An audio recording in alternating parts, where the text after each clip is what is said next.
பேசினாலும் எல்லா லாங்குவேஜுக்கும் ஏஐயில் பண்ணலாம், ஒரு லாங்குவேஜில் பாடினாலும் எல்லா லாங்குவேஜும் கொண்டு போகலாம். இந்த ஃபியூச்சர் டெக்னாலஜி வேறு லெவலுக்கு போகும்போது அதுக்காக தான் நான் ஒரு ஃபிலிம் ஸ்டுடியோ இல்லைன்னா ஃபிலிம் இன்ஸ்டியூட் இருக்கேன் திருப்பதி கிட்ட. அதாவது சினிமா வேறு லெவலுக்கு போகுது. அதனால் அதனுடைய ஒரு பக்கம் தான் இந்த படம் பெருசாக இருக்கு. கண்டிப்பாக நீங்கள் எல்லாரும் பார்த்து ரசிப்பீங்க. எல்லாரும் உங்களுடைய சப்போர்ட் முக்கியமாக இவ்வளோ கஷ்டப்படுறதுக்கு நான் வேண்டுகிறேன். உங்களுடைய எல்லாரும் சப்போர்ட் இது கொண்டு போய் சேர்க்கறது. ஏன்னா தெலுங்கு படமாக இருந்தாலும் இப்போ சாங்ஸ் எல்லாம் கேட்டீங்க, உங்களுக்கு எல்லாம் பிடிச்சிருக்கா? ஒரு தமிழ் படம் மாதிரி அந்த ஃபீலிங் கொண்டு வரணும்னு சொல்லி தான் நாங்கள் இங்கே ஒரு ஜஸ்ட் முதல்ல ப்ரெஸ் தான் மீட் பண்ணோம். நீங்கள் தான் ஒரு ப்ரெஸ் மீட் வச்சுருக்கோம். வந்த உடனே ஒரு நண்பர் கேட்டார், ஏன் சார் ப்ரெஸ் மீட் தானே, ஒரு கல்யாண் சார் வரல, இதுக்கே இவ்வளோ செலவு பண்ணான்னு கேட்டார். சரி, நான் சிரித்தேன். சரி, நமக்கு ஜென்ரலாக எந்த படம் பண்ணும்போது எனக்குள்ள டெக்னீஷியனா இல்லை ப்ரொடியூசரா, டெக்னீஷியனா ப்ரொடியூசரா, இது வார் நடக்கும் எனக்கு. ஆனால் டெக்னீஷியன் தான் டேமேஜ் பண்ணுறேன். எப்போவுமே பார்த்துக்கலாம், இன்னும் கொஞ்சம் பண்ணலாம், இன்னும் பெட்டர்மெண்ட் பண்ணலாம் அப்படின்னு சொல்லி பண்ணுவேன். அதனால தான் 90% all my films are super, all films. இப்போ விஜய் சாரோட 3 படம் பண்ணேன், Kushi, Ghilli, Sivakasi. After 20 years 25 years Ghilli release பண்ணால் ஸ்டேட் ஃபிலிம் மாதிரி ஓடி இருக்கேன். இப்போ அதே மாதிரி அஜித் சாரோட 3 படம் பண்ணேன், வேதாளம், ஆரமான இருந்தார், கமல் சார் இந்தியன், மாதவரோட ரன், விக்ரமோட தூள், எல்லா படமே ஒரு உதய தியேட்டர் ஓனர் ஒரு வாட்டி சொன்னார், படங்களே ஓடலை, தியேட்டர் மோடனமா அப்படின்னு நினைச்சோம். இந்த வருஷம் 2 படம் ரிலீஸ் பண்ண தூள் ரன் 2மே சூப்பர் ஹிட் ஆச்சு. ஏன்னா நம்ம முதல்ல டிசைட் பண்ணுறோம், இது மக்களுக்கு எது பிடிக்கும், எந்த பாயிண்ட்ல பண்ணணும், எது வேணா ரசிப்பாங்க. டிசைட் பண்ண பிறகு தான் நம்ம சார் இன்வெஸ்ட் பண்ணுறோம். அதனால என்னுடைய அனுபவம், என்னோட பேஸ்மெண்ட், இந்த மண்ணில் நான் கற்றுக்கிட்டது சினிமாவுக்காக நான் வாழ்ந்தேன். கண்டிப்பாக இன்னைக்கு எமோஷன் ஆகிட்டு சொல்லியாக சப்போர்ட் பண்ணணும். தேங்க்யூ. ஃபோன் பண்ணி, சார் நீங்கள் கூட பக்கத்தில் இருந்தீங்க, என்னை கூட்டு வர சொன்னால் யார் கூட்டு வரணும்னு சொன்னால் அவர் ஜோதி கூட்டு வர சொன்னால் அப்படியே முடிஞ்சிருக்கு.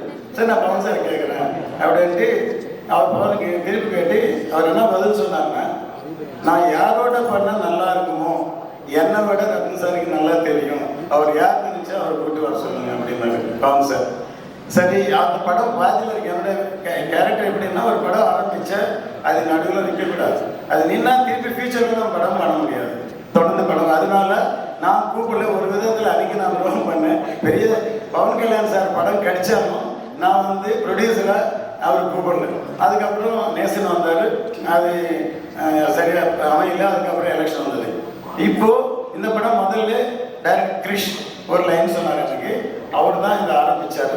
அதாவது 3 கரோனா தாண்டிடுச்சு, அவர் ரொம்ப லேட் ஆகிடுச்சு. அதனால அவரும் வேறு கமிட்மெண்ட்டோட கிறிஸ்ட் போயிட்டார். இப்போது இவர் நிஜமாகவே அவர் எனக்கு காப்பாற்றுறாரு இந்த படத்தை. ஆக்சுவலி ஜோதி படம் ஃபுல்லாக பார்த்துட்டு எடிட்டோட அப்படியே இருந்தது. 3 மாதம் தூங்காமல் அந்த ஃப்ரீ கிளைமேக்ஸ் இப்போ நீங்கள் பார்த்த அந்த விஷுவல் சாங்கை எடிட் பண்ணி ரெடி பண்ணி அப்புறம் எடுக்க போகிறது எல்லாமே ப்ரீவிஷுவலைஸ் பண்ணி பவன் சாருக்கு போய் சொல்லி காமிச்சிட்டு அப்படி தான் அவர் வந்தார். தவிர அவர் டைரக்டர் ஆகணும் நான் நினைக்கல. ஆனால் பவன் சார் முதல்ல சொல்லியிருந்தார் சார் கூப்பிடுங்கன்ட்டு. இப்போ அதனால இப்போ நேச்சுரலாகவே அவர் இந்த படத்தில் என்ட்ராக இருக்காரு. இந்த படத்தை மிகப்பெரிய லெவலுக்கு டெக்னிக்கலாக கொண்டு போயிருக்காரு இந்த படத்தை. இந்த சந்தேகம் இருக்கு, நீங்கள் முதல்ல படம் கம்ப்ளீட் ஆன பிறகு தேவா டபுள் பாஸ்ட் பார்க்கும்போது ரொம்ப நல்லா இருக்குன்னு சொன்ன உடனே எல்லாரும் வாங்கிட்டாங்க. விஜயகாந்த் சாரோட முதல்ல நான் சட்டவர டைமில் பொட்டு வச்சு நான் தான் அவருக்கு மேக்கப் போட்டேன். அவர் நான் எப்பவும் படம் பண்ணான்னு நினைக்கவே இல்லை. அப்புறம் திடீர்னு பேரண்ட்ஸ் வச்சு ஒரு ஃபைனான்சியர் சார் படம் பண்ணான்ட்டு தர்மபுரின்னு படம் பண்ணேன். தர்மபுரி லாஸ்ட் டே ஷூட்டிங்கில் அவர் பாலிடிக்ஸ் போயிட்டார். விஜய் சாரோட நான் படம் பண்ணேன், காட்ஃபாதர் மாதிரி ஆளினாலாக இருந்தால் அவங்களும் பாலிடிக்ஸ் போயிட்டாங்க. இப்போ பவன் சாரோட 3வது படம் அவர் பாலிடிக்ஸ் போயிட்டார், விஜய் சாரோட 3 படம் பண்ணி அவருக்கு பாலிடிக்ஸ் போயிட்டார். மேபி இது இயற்கையோ ராசியோ தெரியாது. இதுவே பெரிய பாலிடிக்ஸாக இருக்கும் போட்டிருக்கே சார். நன்றி சார், இவ்வளவு வெளிப்படையா லிஸ்ட் போட்டு எல்லாத்தையும் சொல்றதுக்கு ரொம்ப நன்றி சார். நீங்க உங்க பொன்னான கரங்களால இந்த நிகழ்வுக்கு வந்திருக்கிற 2 பெரு விருந்தினர்களுக்கு பூங்கொத்து கொடுத்து உங்களுக்கு அன்பு செலுத்தணும் சார். இந்த நிகழ்வுக்கு வந்திருக்கிற மிக முக்கியமான விருந்தினர்கள் மரியாதைக்குரிய KR சார் அவர்களும் K. ரவிக்குமார் சார் அவர்களும் மேடைக்கு வருமாறு அன்போடு அழைக்கிறேன்.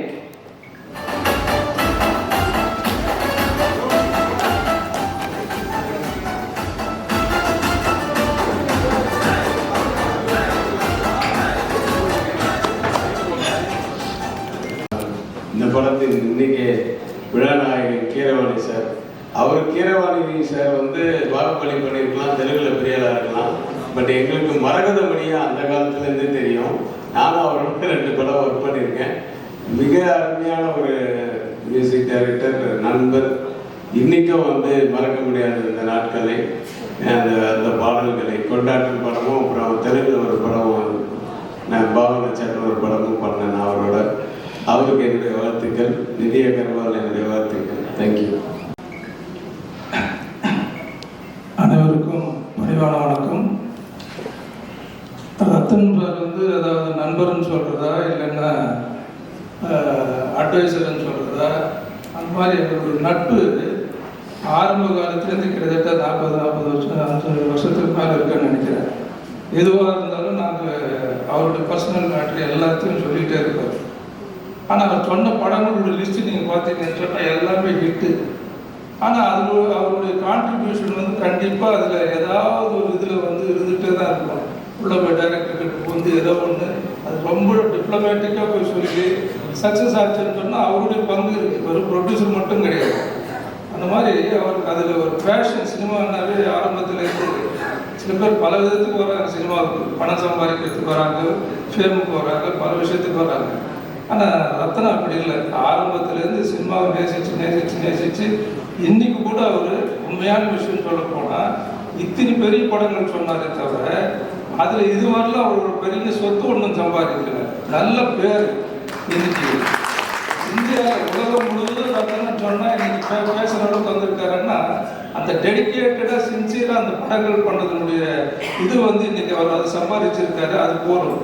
இத்தனை பிரச்சனைகள் இருந்தாலும் எல்லாத்தையும் தாண்டி இந்த படம் வந்து பெரிய ஏகப்பட்ட பிரச்சனைகள் இந்த படம் ரிலீஸ் ஆகுது. ஆனால் இதில் அவருடைய எல்லா ப்ராப்ளம் சால்வ் ஆகி வெளியில் வந்துடுவார்.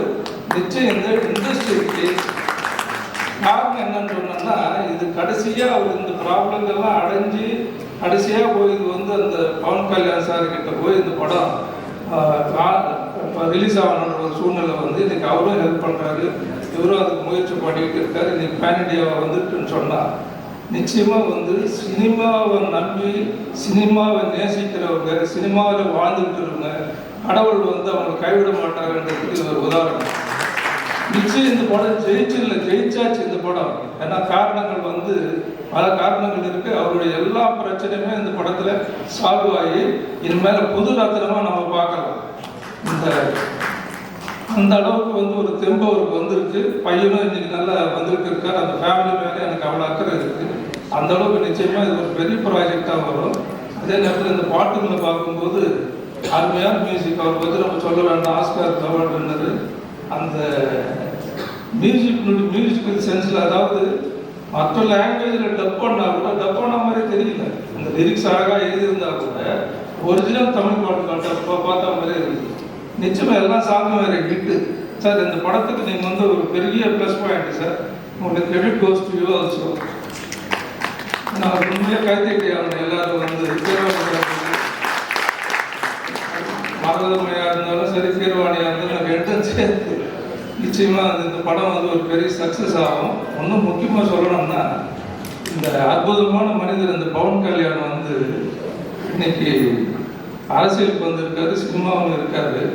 அவர் வந்து நம்ம சினிமா இண்டஸ்ட்ரியில் இருக்கிற நடிகர்களும் சரி, இல்லை புதுசாக அரசியலுக்கு வரணும்னு நினைக்கிறவங்களும் சரி, அவர் ஒரு ரோல் மாடலை எடுத்துக்கணும். ரோல் மாடல்னா எதுக்கு நான் சொல்ல வரேன்னு சொன்னால், இன்னைக்கு வந்து நின்னாரு டெபியூட்டி சிஎம் ஆகிட்டாருன்றது தான் தெரியும்.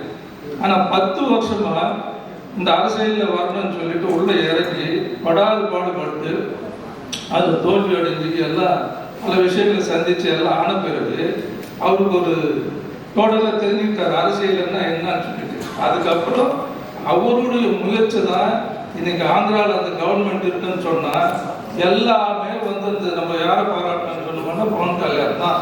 அவர் இல்லைன்னு சொன்னால் அந்த கவர்மெண்ட்டே கிடையாது.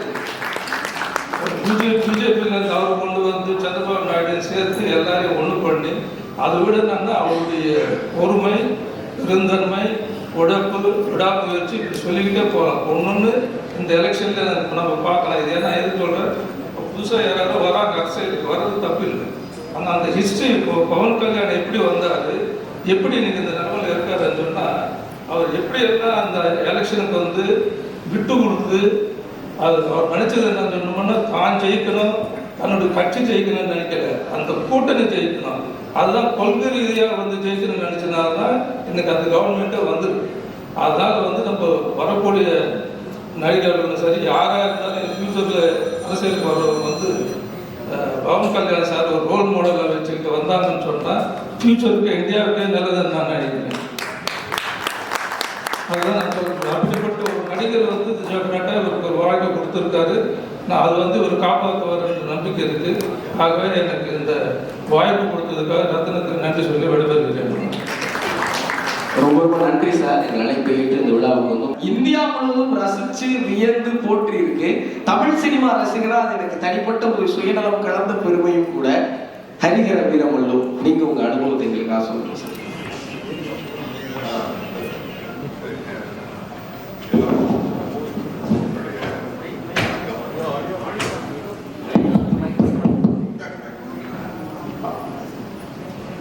எல்லோருக்கும் என்னுடைய வணக்கம். கீரவாணி சாருடைய வரவுக்கு என்னுடைய பெருமையும் நன்றி. இந்த நாளுக்காக ஏன் ரத்னம் மட்டுமே இல்லை, இந்த படம் சம்பந்தப்பட்ட எல்லாருமே காத்துக்கிட்டு இருந்தோம். அதுதான் உண்மை.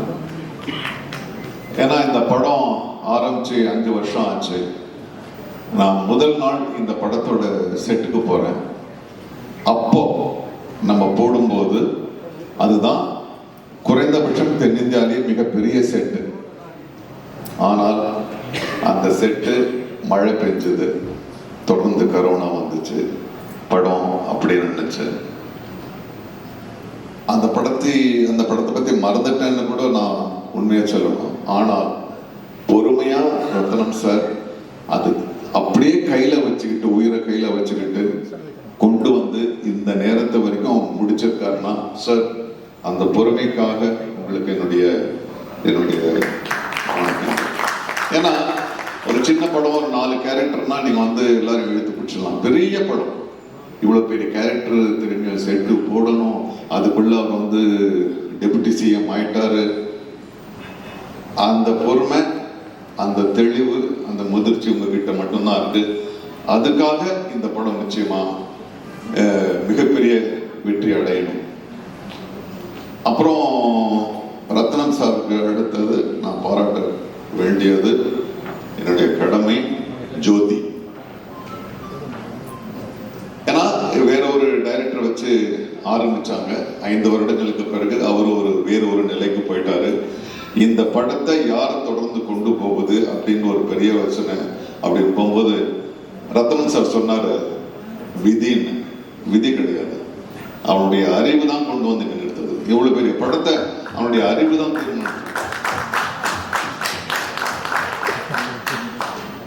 ஏன்னா ஜோதி இந்த படத்தை ஆரம்பிச்ச முதல் நாள் நான் போனேன், சிரிச்சுக்கிட்டே இருந்தேன். எப்படி உங்களுக்கு எந்த பொறுமை இருக்கோ அப்படியே உன்னுடைய பொன் சிரிப்பு. பார்த்தா செட்டுல ஒண்ணுமே இல்லை, ஆனால் படம் நடக்குது. நான் கேட்டேன், ஜோதி என்னடா இது, என்னப்பா இது? இல்ல சார், இந்த படம் எப்படி எடுக்க போகுதுன்றதை பத்தி டெக்னிக்கலா ரொம்ப தெளிவா என்கிட்ட சொன்னான். அப்பவே எனக்கு பயம். சரி, எல்லாம் கரெக்டா சொல்றான், அது எடுக்கணுமே அப்படின்னு.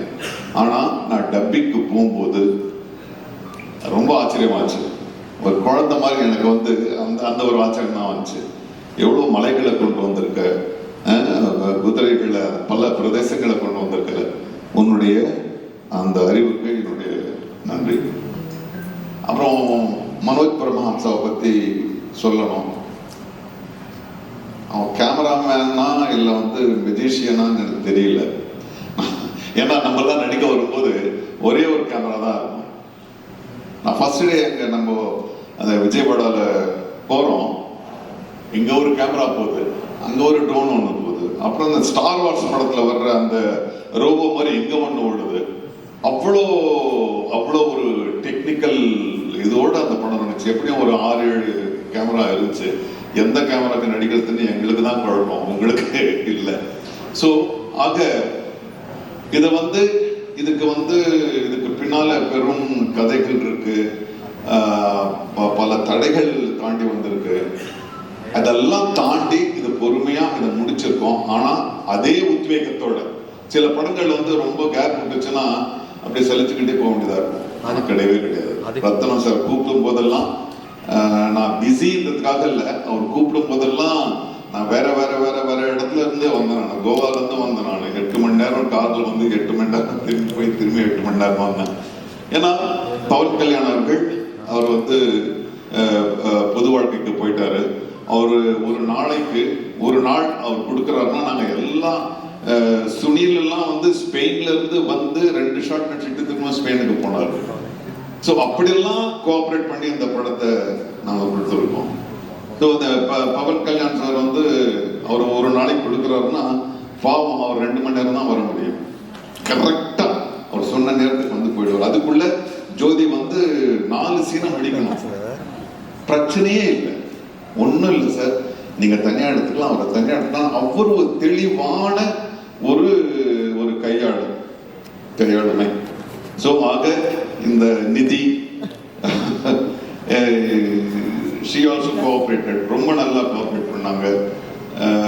ஆக இந்த நல்மனதோடு ஒரு வெறுப்புணர்ச்சி இல்லாமல், ஒரு சலிப்பு இல்லாமல் ரத்னம் சாருக்காக எல்லாரும் ஒன்று கூடி இந்த ஒரு மாபெரும் யாகத்தை நடத்தி முடிச்சிருக்கோம்.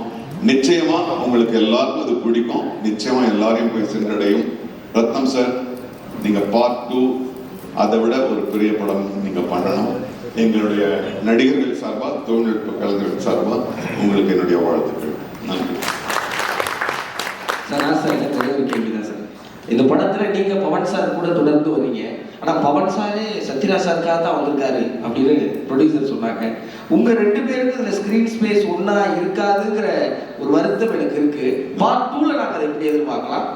பார்ட் 2ல எங்க 2 பேருக்கும் 3 சாங் இருக்கு, 4 ஃபைட் இருக்கு.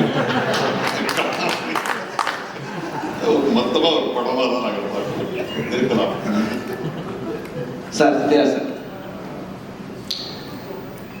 திரையுலக நண்பர்களுக்கும் பத்திரிகை நண்பர்களுக்கும் முதல்ல என்னுடைய பணிவான வணக்கத்தை தெரிவிச்சுக்கிறேன். சினிமாவில் நடிகராக இருந்து முதல் முறையா முதலமைச்சரானவர் புரட்சி தலைவர் எம்ஜிஆர் அவர்கள். ஆந்திரால சினிமாவிலிருந்து நடிகராக இருந்து முதலமைச்சரானவர் மரியாதைக்குரிய மாண்புமிகு என்டிஆர் அவர்கள். இன்னைக்கு அவருடைய பிறந்த நாள். இன்று என்டி ராமராவ் அவர்களின் பிறந்த நாள். அந்த பிறந்த நாள் என்று ஆந்திராவின் deputy CM power star Pawan கல்யாணுடைய ஒரு நிகழ்ச்சி, ஒரு விழா நடக்கிறது எனக்கு ரொம்ப மகிழ்ச்சியா இருக்குது, ரொம்ப பெருமையா இருக்குது. இவருக்கு எப்படி தெரியும் என்டிஆர் சாரோட பர்த்டே நீங்க அப்படின்னு கேட்குறீங்களா? எனக்கு யார் சொன்னாங்க தெரியுமா? போன்ல மெசேஜ் வந்தது. வாணிஸ்ரீ மேடம் சொல்லியிருக்காங்க. நான் வசந்த மாளிகை படத்தினுடைய தீவிர ரசிகன். பாரு, பூபதி ராஜா சார் வந்திருக்காரு. அந்த படத்தினுடைய வசனகர்த்தா பாலமுருகன் சார். வசந்த மாளிகை படம் பார்த்துட்டு யாராவது கிட்ட பேசணும்னு எனக்கு ஆசை. எனக்கு ரொம்ப பிடிச்ச படம். அப்போ சச்சி மேடம் என்கிட்ட சொன்னா, நான் அவங்ககிட்ட நான் சொன்னேன், நேற்று வசந்த மாளிகை படம் பார்த்தேன் மேடம் அப்படின்னு. அப்படியா, இதான் நம்பர் கொடுக்குற, வாணிஸ்ரீ கிட்ட பேசுங்களேன் அப்படின்னாங்க.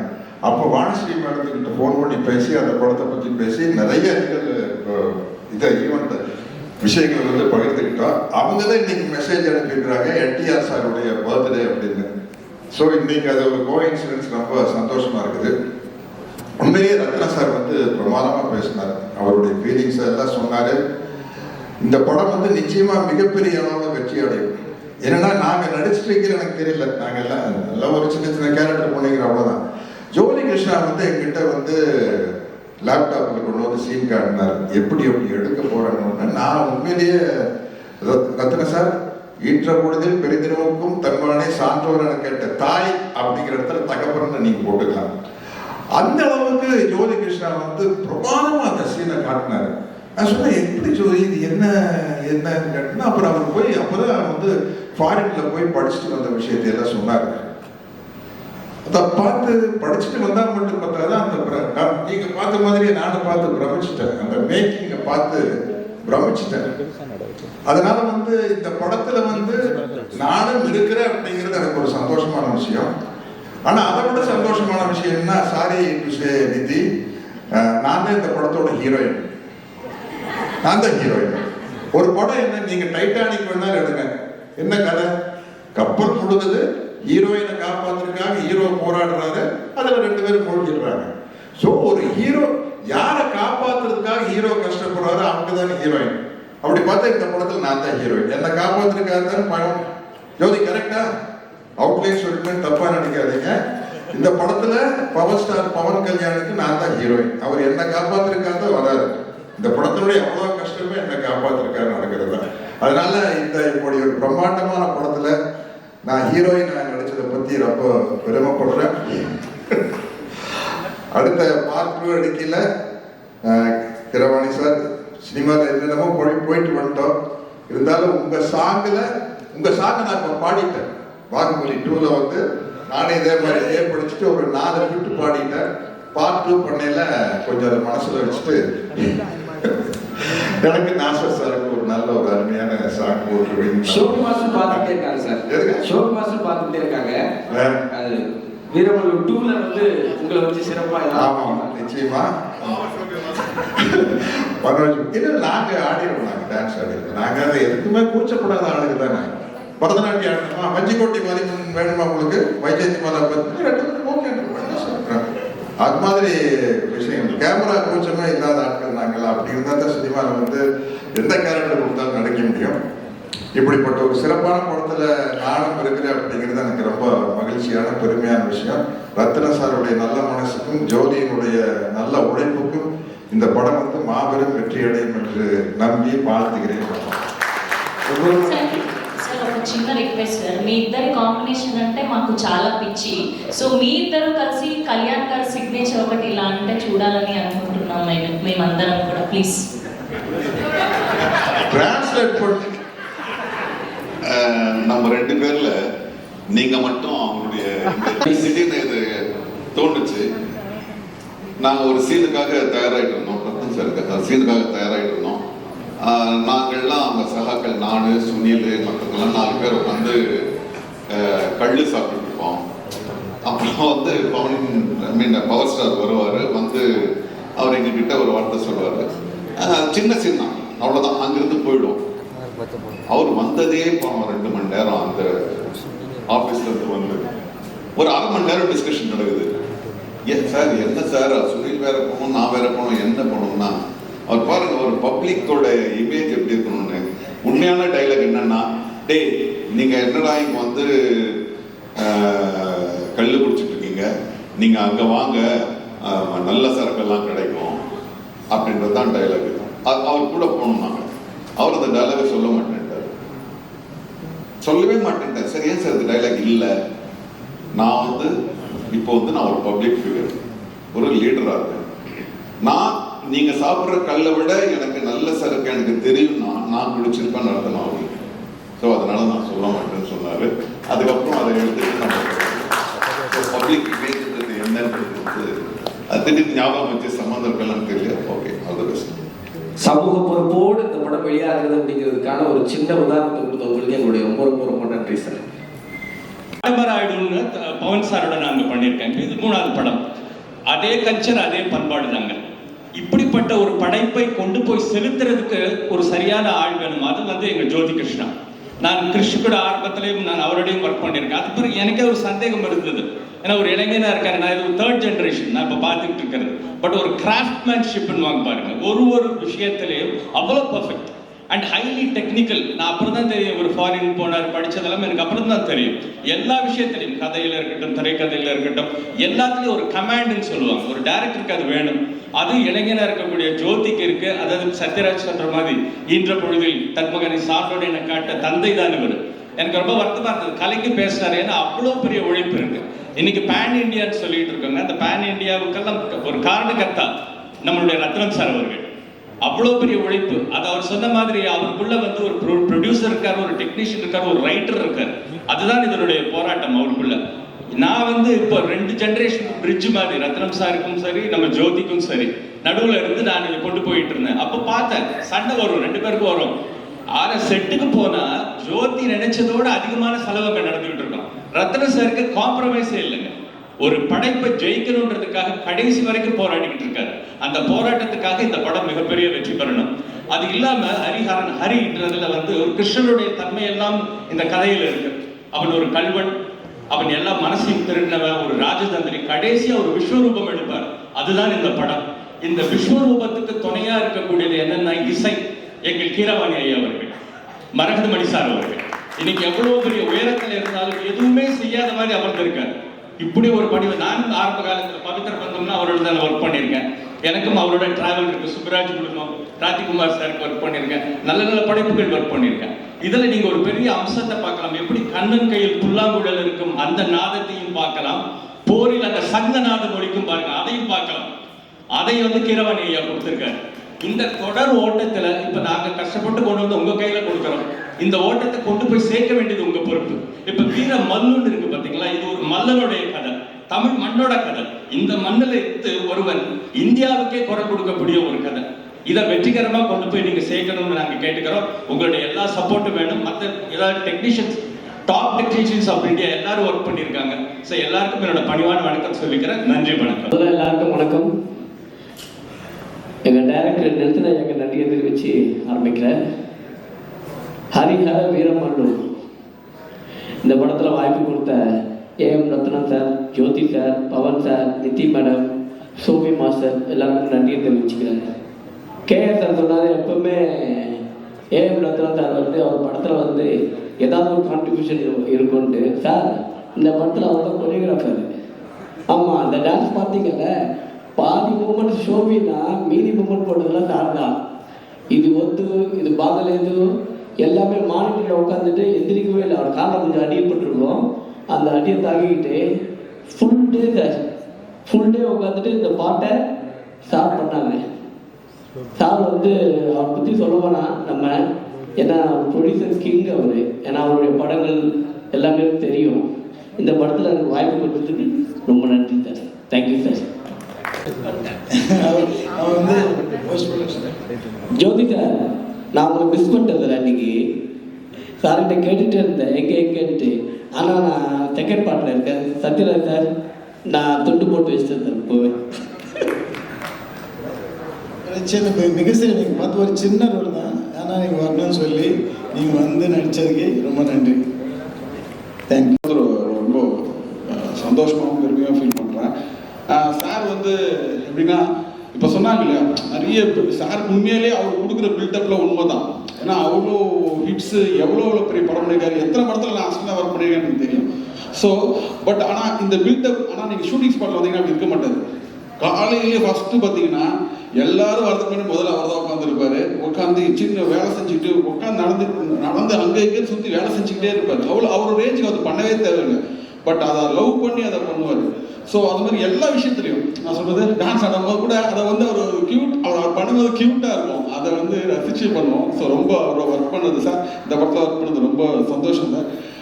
இன்னொன்று வந்து அவர் ஒரு ஃபேமிலி மாதிரி தான் எங்களை ட்ரீட் பண்ணுவார். அது இப்போவும் இருக்குது. அந்த ஃபேமிலியோட எங்களுக்கு ஒரு பெரிய பாண்டிங் இருக்குது. அது ரொம்ப சந்தோஷம். அதுக்கப்புறம் இந்த படத்தில் ஒர்க் பண்ணது வந்து பவன் சாரோட ஒர்க் பண்ணியிருக்கோம்.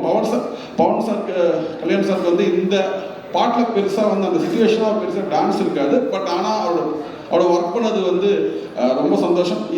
அவர் ரொம்ப ஸ்வீட்டு, அந்த சொல்கிறது, அந்த இப்போ ஒரு டெப்டி சிஎம் பொசிஷனில் இருக்கார் இல்லையா, அப்படிலாம் இருக்க மாட்டார். பார்த்தா அந்த இடத்துக்கு வந்தால் ரொம்ப ஸ்வீட்டாக இருக்கும். அவரோட ஒர்க் பண்ணது ரொம்ப சந்தோஷம்.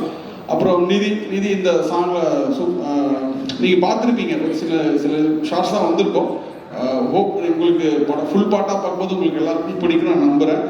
அவங்க சூப்பராக வேலை செஞ்சாங்க. அதுக்கப்புறம் பார்த்தீங்கன்னா ஜோதி பிரதரோட அவர் ஃபஸ்ட்டு டைரக்ட் பண்ண படத்தில் வந்து நான் டான்ஸாக ஆடியிருக்கேன். அந்த படத்தில் ஆடியிருக்கேன். இப்போது அவரோட படத்தில் ஒரு கோரியோகிராஃபராக பண்ணியிருக்கன்ற போது அது இன்னும் ரொம்ப சந்தோஷம். அவர் பயங்கர, நீங்கள் சொன்னாங்க இல்லையா, ரொம்ப பிளான்டாக இருப்பார், ரொம்ப டெக்னிக்கலி சவுண்டு. அது அந்த மாதிரி அவரோட ஒர்க் பண்ணது எனக்கு இன்னும் ரொம்ப என்ன சொல்கிறது, இந்த படத்தில் கடைசி நேரத்தில் தான் இந்த பண்ண முடிஞ்சது இந்த பாட்டு. பட் இன்னும் ஃப்யூச்சரில் நிறைய பண்ணணும்னு நான் நம்புகிறேன். அவருக்கு கூட ஈக்குவலாக பார்த்தீங்கன்னா அவருக்கு சப்போர்ட் பண்ணுறது பார்த்தீங்கன்னா மனோஜ் வந்து டெக்னிக்கலி வேற லெவலு பிரில்லியன்ட். நீங்கள் சொன்னார் இல்லையா, இங்கே கேமரா இருக்கும் அங்கே கேமரா இருக்குன்னு, அது எப்படி அதை ஹேண்டில் பண்ணுறான்ற விஷயம் இருக்கு இல்லையா. அதாவது நீங்கள் உங்கள் ஒர்க்கை பாருங்கள், நான் அதை ஃபுல்லாக கேப்சர் பண்ணிட்டு இருக்கேன்ற ஒரு டெக்னிக்கலி வெரி சாங். அவரோட ஒர்க் பண்ணது ரொம்ப சந்தோஷம். அப்புறம் கீரவாணி சார் எப்படின்னா சார், நான் தமிழில் வந்து வசூல்ராஜ் எம்பிபிஎஸ் சார் நான் மாஸ்டராக பண்ண முதல் படம். ஆனால் தெலுங்கில் நான் ஃபஸ்ட்டு ஒர்க் பண்ண படம் வந்து உங்கள் படம் தான் சார். இது வந்து ராகவேந்திரா சாரோட படம். இது அல்லரிகளோட அட்டக்க மீதம் அந்த சாங் தான் நான் ஃபஸ்ட்டு கொரியோகிராஃப் தெலுங்கில் பண்ணது. அதை பார்த்துட்டு நீங்கள் வந்து ராஜ்மௌலி சார் கிட்ட என்னை பற்றி ரெக்கமெண்ட் பண்ணி அது உங்களுக்கு ஞாபகம் மாதிரி தெரியல, வருஷத்துக்கு முன்னாடி அதை பண்ணி அப்புறம் சத்திரபதிக்கு ஒரு படம் கூட நான் பண்ணேன் சார் அந்த படம். அதுக்கப்புறம் ஸோ உங்களோட ஒர்க் பண்ணது வந்து சார், நான் உங்களை பற்றி உங்கள் மியூசிக் எப்படி இருக்குன்னு சொல்ல தேவையில்லை, அவ்வளோ ஸ்வீட்டாக இருக்கும். ரொம்ப என்ன சொல்கிறது, அதில் ஒர்க் பண்ணது ரொம்ப சந்தோஷம் சார். எனக்கு உங்களோட ஒர்க் பண்ணது ரொம்ப சந்தோஷம். அப்புறம் வந்து என்னை மட்டும்தான் இல்லை அதே மாதிரி சார் எல்லாரோடையும் சார் எல்லாருக்கும் வணக்கம். உங்களுக்குலாம் இல்லை சார், சத்யராஜ் சார் வந்திருக்காரு, நாசர் சார் வந்திருக்காரு, எல்லாரும் அதுக்கப்புறம் எல்லாருக்கும் வணக்கம். உங்களெல்லாம் மீட் பண்ணி கேஆர் சார், அப்புறம் ரவிக்குமார் சார் கிளம்பிட்டார் நினைக்கிறேன். எல்லாரையும் பார்த்து இங்கே இந்த மாதிரி சந்தர்ப்பங்களை பார்த்து ரொம்ப சந்தோஷம். அப்புறம் வந்து இதில் வந்து ஒரு இந்த மாட்டில் ஒரு 3 பேர் வந்து ரொம்ப கெஸ்ட் ரோல், அதான் கெஸ்ட் அப்பியரன்ஸ் பண்ணியிருக்காங்க. அதான் ஒன்று வந்து கிங்ஸ்லி ஃப்ரெண்டு. ஆக்சுவலி வந்து நாங்கள் டான்ஸ் ஆடுற சமயத்துலேருந்து ஃப்ரெண்டு அந்த மாதிரி அந்த ஸோ கிங்ஸ்லி. அப்புறம் வந்து நம்ம வெடிலா கிஷோர் சார், அப்புறம் வந்து அங்கே அக்சர் அலின்னு ஒரு ஹிந்தியில் ஒரு ஆக்ட் பண்ணியிருக்காரு. இவங்க 3 பேர் வந்து ஒரு கெஸ்ட் அப்பியரன்ஸ் பண்ணியிருக்காங்க. பட் ரொம்ப நல்லா க்யூட்டாக இருக்கும்னு நம்புகிறேன். இந்த பாட்டு உங்களுக்கு பிடிக்கும். இப்போ எங்களுக்கு என்னென்னா, இந்த படம் வந்து எப்படி இருந்தாலும் தெலுங்கில் வந்து பெரிய வரவேற்பு கிடைக்கும், அதில் எந்த டவுட்டும் கிடையாது. அது வந்து எனக்கு பெரிய நம்பிக்கை. இப்போ இந்த படத்தை ஒரு தமிழ் ரிலீஸ் ஆகும்போது நீங்கள் பத்திரிகை நண்பர்கள் எல்லாரும் சப்லக்ஷன் எல்லாருமே இந்த படத்தை வந்து நம்ம ஓன் பண்ணிக்கிட்டு நம்ம படமாக எடுத்து இந்த படத்தை வந்து ஒரு பெரிய அதை மக்கள்கிட்ட கொண்டு போய் சேர்த்து இதை பெரிய வெற்றியடை வைக்கணும்னு உங்களை கேட்டுக்கிறேன். நன்றி, வணக்கம். ரொம்ப நன்றி மாஸ்டர். எல்லாரும் கியூட்டு ஸ்வீட்டு. நீங்க தான் பயங்கர கியூட்டா ஸ்வீட்டா இருக்கீங்க. முடிஞ்ச செகண்ட் பார்ட்ல ப்ரொடியூசருக்கு ஸ்டெப் போட வச்சிருங்க. ரொம்ப நன்றி. அடுத்ததாக இந்த மேடையில் தேங்க்ஸ் சொல்லுங்க. ஏன்னா 5 வருஷமா காத்திருந்தாங்க இந்த படத்துக்காக. நான் குஷி பண்ணும்போது, அதாவது பவன் சார் பிஸியாக இருக்கும்போது அவர் எப்போ டேட் கொடுப்பாரோ அதுக்கு அவைலபிளாக இருக்கிற ஹீரோன் வச்சு தான் படம் முடிக்க முடியும். அதை மாதிரி பூமிகா அந்த படத்தில் பண்ணாங்க. ஸோ அதே மாதிரி இந்த படத்தை பண்ணும்போது நீங்கள் தெலுங்கு படம் இந்த படம் முடிகிற வரைக்கும் வேறு படம் பண்ணக்கூடாது அப்படின்னு சொல்லி நாங்கள் அவங்ககிட்ட அக்ரிமெண்ட் போட்டு அவங்கள வந்து நிப்பாட்டணும். ஆனால் அவங்க பாவம் இத்தனை வருஷமாக காத்திருந்தாங்க. இப்போ தான் பிரபாஸோட படம் பண்ணுறாங்க பர்மிஷன் கேட்டுட்டு.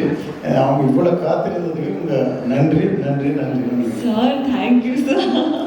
I have to say nandri to you, sir. I have to speak about Ratnam sir. Ratnam sir is the most first Ellarku Vanakkam. Thank you so much for coming. So Ratnam sir is the most passionate person I have ever met in my life. Even I am not as passionate about him as for cinema. He's the first person to come, sir, like you said, last person to go. He's sitting on set the whole day. He's sitting in the sun. He's sitting, in so much heat, and he does not need to do these things. He's literally managing the other actors, and he is completely 100% involved. And sir, for 5 years you have taken this film on your shoulders, sir. So first, everybody, and more than me, for your sake, I know this film is going to be a super hit. Only for you, sir. ரொம்ப பெரிய விஷயம் சொல்லுங்க. உங்களுக்கு கொஞ்சம் தமிழ் வந்துச்சுன்னா தமிழ்ல பேசுறேன், எனக்கு தெரியும் தமிழ். பாத்தீங்களா, ரெஸ்பான்ஸ் பாத்தீங்களா? இதுக்கு இப்போ ஜோதி சார் பத்தி பேசணும். From the day Jyoti sir said he came, he completely took over. I think it was very easy to shoot with you, sir. I never felt like you were judging me. I always felt like you were supporting me and trying to make me do better and give my best. So you gave me a very team kind of a feeling. So thank you so much for all the support and for what you have done. And Kirwani sir, last time na Ungalpati பேசல, I completely my mistake. But Keeravani sir, it's our honor to work with you, and it's my honor that I'm dancing to the music that you have kind of given us. So thank you so much, and I'm sure everybody is going to be dancing to your tunes soon. Nasir sir, thank you so much for coming. Satyaraj sir, thank you. And Shobhi master, thank you for patiently choreographing the whole thing and supporting me and giving me the best and showing me all the expressions and everything. So thank you so much. And Manoj sir, Patikuda Pesno, I think one of the best DOPs I have ever worked with in my life is Manoj sir. He really, technically brilliant. Like sir said, he's a magician. So I really hope to work with him again. And Kingsley sir, we did a few nice shots together, sir. So it was really nice. I hope to work with you soon. And in the padam, actually, a emotional journey. I've literally grown up with this film, I feel, in the last 5 years. So I'm grateful. I'm so grateful that I got a chance to be in this film. And எனக்கு story மேலே எனக்கு direction மேலே படம் மேலே ரொம்ப trust இருக்கு that when the film comes 100% everybody is going to like it because every single person in this film has worked very hard. So please support us and I hope you all like the film. ரொம்ப நன்றி madam. படத்தில் 5 இடத்துல பாட்டு வர மாதிரி நீங்கள் தமிழ் போட்டு அழகாக பேசுனீங்க. எங்களுக்கு என்ன கூடுதல் மகிழ்ச்சினா தமிழ்நாட்டு டெப்டி சிஎம் கூடயும் நீங்கள் படம் பண்ணியிருக்கீங்க, ஆந்திர பிரதேச டெப்டி சிஎம் கூடயும் படம் பண்ணியிருக்கீங்க. எப்படி இந்த மாதிரி நீங்கள் சூஸ் பண்ணுறீங்க? Actually, not choose பண்ணல, அவன் தான் choose பண்ணாரு. No, but I mean, so if anybody wants to be the next deputy CM, they should cast me. I'm just kidding. It's years of hard work, it's years of effort, a lot of planning and a lot of perseverance that it takes to be in that position. So happy and most importantly, Pawan Kalyan sir, I always say in Telugu, ee adrushtam naaku dorkindi and I'll always remember that. Pan India deputy CM ஹீரோயினுக்கு எங்களுடைய அன்பு நிறைந்த வாழ்த்துகள். ரொம்ப நன்றி. Thank you so much. பண்ணி almost complete பண்ணியிருக்காரு. Sir தான் முழுசாக பார்த்துருக்காரு. கண்டிப்பாக சக்ஸாவும் சார் சொல்லும்போது நாங்களும் ஃபுல்லாக பார்க்கல, சார் தான் பார்த்துருக்காரு. அப்போ அன்றைக்கி கல்யாண் சார் கிட்ட சொன்னார் அவர். ஸோ இப்போ நான் எல்லாரும் முன்னாடி சொல்லிட்டீங்க. Thank you very much. தேங்க்யூ. ఒకటి మటు ఎప్పుడు మెయింటైన్ అవుతుంది ఏంటంటే పవన్ సార్ స్వాగ్ అసలు సార్ వాక్ కానీ స్టైల్ కానీ అప్పుడైనా ఇప్పుడైనా అసలు మామూలుగా ఉంటుంది. అదేదో ఒక వారం ఉంటుంది సార్. అప్పుడు అసలు ఫ్యాన్గా మనం దగ్గర నుంచి చూడటం ఇస్ డిఫరెంట్. కానీ ఆయన డైరెక్ట్ చేస్తున్నప్పుడు ఫస్ట్ డే మీ నోటి నుంచి చెప్పించిన డైలాగ్ ఏంటి ఆయనతో? ఫస్ట్ డే షూట్లో అది ఒక్కటి చెప్పండి చాలు. వినాలి, వీరు కూడా చెప్తే వినాలి. So nice. Thank you. Sir line చూసి చెప్పాలని అడిగారు. అవును సార్ అని. సో అదే ఫస్ట్ డే ఆఫ్ షూట్ సార్తో. Sir was very happy working. ఇంకేమైనా జరిగింది తెలుగు కూడా కోసం సార్ మనం గట్టిగా ప్లాన్ చేసాం సార్. వీళ్ళు ఊరికే మాట్లాడితే చాలా తమిళ్లో మాట్లాడండి అని చెప్తున్నారు. కానీ చాలా ఆనందంగా ఉంది sir. For the first time ఇలా మన తెలుగు సినిమాని చెన్నైకి వచ్చి ప్రమోట్ చేయడం అండ్ మీ ఓపికకి అసలు మీరు ఇంతమందిని కోఆర్డినేట్ చేసి ప్రతి ఊరు తిప్పి దగ్గరుండి అన్ని చూసుకొని చేస్తున్నారంటే మామూలు విషయం కాదు. మా అందరి కోసం కాదు, మీ ఒక్కరి కోసం అంటే ఏం రత్నం గారి కోసం ఈ సినిమా సక్సెస్ఫుల్ అవ్వాలని మనస్ఫూర్తిగా కోరుకుంటున్నాం. We are eagerly waiting June 12th కోసం. మామూలుగా ఉండదు థియేటర్స్లో. మేము న్యూస్ పేపర్స్ ఆల్రెడీ చెప్పేసి బ్యాగ్లో పెట్టుకొని రెడీగా ఉన్నాము. ఇంకెళ్ళి ఎగరేయడం.